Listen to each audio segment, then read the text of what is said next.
Et c'est ce que l'on appelle un départ sur les chapeaux de roue pour les Colmariens avec cette tête dès la deuxième minute de Pape Diaye sur ce superbe service de son capitaine Régis Kittler. Les hommes de Damien Holt sont bien dans la partie. On est en deuxième mi-temps maintenant. Regardez ce retourné acrobatique magnifique de Khalid Kersan qui aurait certainement mérité un meilleur sort, mais c'est la barre transversale qui vient sauver Ludovic Butel sur ce coup-là. On est dans les derniers instants de la rencontre et ce but pour les Colmariens, mais il y a cette main de Cédric Fèvre qui avait déjà eu un carton jaune, jaune plus jaune, ça fait rouge. Les Colmariens dans la demi-heure de prolongation à 10 contre 11 qui sont héroïques avec ici ce but refusé à Demelo et puis des occasions également pour Colmar avec ce but, croit-on, pour Jérémy Grimm, mais là également le drapeau s'est élevé. Les ultimes moments de cette rencontre avec toujours et encore des occasions et puis là c'est le poteau qui sauve Thomas Opic.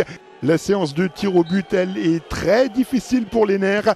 Finalement, Stéphane Dumont met sur le poteau. Le 11e tireur sera le bon. C'est Salem Mezrich, le milieu de terrain qui ne tremble pas et qui envoie donc les SR Colmar en 16e de finale de la Coupe de France. Ce sera dès mercredi au stadium de Colmar face à Boulogne. Contre Boulogne. En attendant, évidemment, ici à Colmar, on va savourer cette victoire à mes côtés. Les joueurs et puis l'entraîneur, Damien, fier de vos joueurs, j'imagine. On va dire comme d'habitude. De toute façon, il n'y a pas de mots pour définir ce qu'ils font depuis 2 ans, là, depuis que je les connais. À chaque match, ils sont capables de se dépasser et c'est fabuleux. Et ce qu'ils ont fait aujourd'hui contre Lille, qui était certes remodelé, c'était pas l'équipe type. Mais ils ont vraiment un match énorme. À 10 contre 11 quand même sur la fin, ils n'ont pas reculé. Ils ont vraiment dans leur tête le fait d'avancer. Et ça, c'est fabuleux pour l'ensemble du club, pour moi-même et pour eux. Je les félicite vraiment. C'est un scénario de fou, on va dire, interdit au cardiaque, là. Ouais, bah, on a l'habitude de vivre des scénarios comme ça à Colmar. Donc finalement, notre cœur s'adapte relativement bien. Après, c'est toujours pareil. On a confiance en ce qu'ils font et ils ont confiance en ce qu'on fait. C'est toute une question de confiance, c'est un club qui est fort. Et dès mercredi, déjà Boulogne, ça va venir vite là.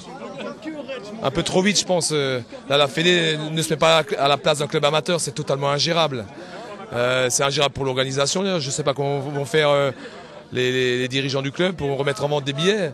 Et nous, pour remettre en jambe nos valeureux combattants. Je sais pas, qu'ils en profitent avec leurs femmes finalement et puis on verra après, quoi.